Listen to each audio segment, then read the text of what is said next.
Alright, so it's Wednesday, August 19th, 2020.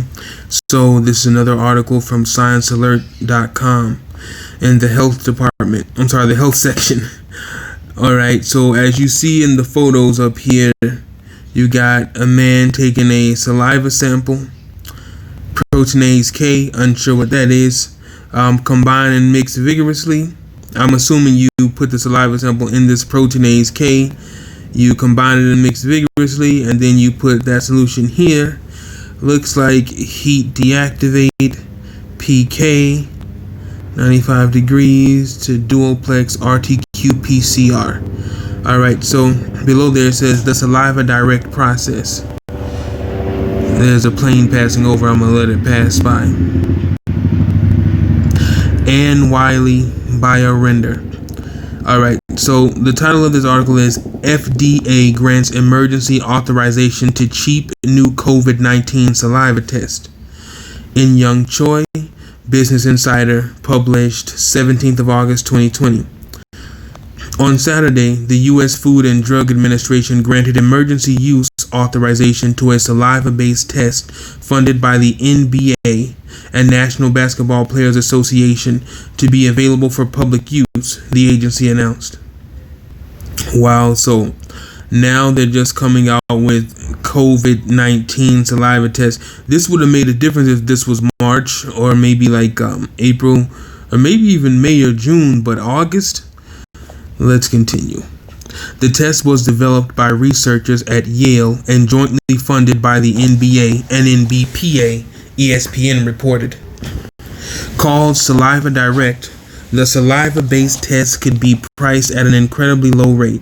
Experts told ESPN that the cost per sample could be as low as US $4, but patients are more likely to end up paying between $15 to $20. That's no surprise. It'll probably be more than that. The test is also accessible and easy, and those tested could get results in a matter of hours. Nathan Grubaugh, one of the senior authors of the saliva studies, told ESPN. The NBA bubble in Orlando currently uses nasal swabs, but the easy and cheap saliva testing could potentially impact the NBA's plans for future seasons, sources told ESPN. The saliva tests were given to NBA players and staff, along with regular nasal swab tests to compare the results. Yale researchers discovered that the results of both kinds of tests were nearly identical, according to ESPN. ESPN also reported that Yale, the NBA, and NBPA do not plan to charge royalties for administering the test. My goal is not to test athletes, Grubaugh told ESPN. That's not my target population. My target population is everybody. In April, the FDA authorized a saliva-based coronavirus test developed by researchers at Rutgers.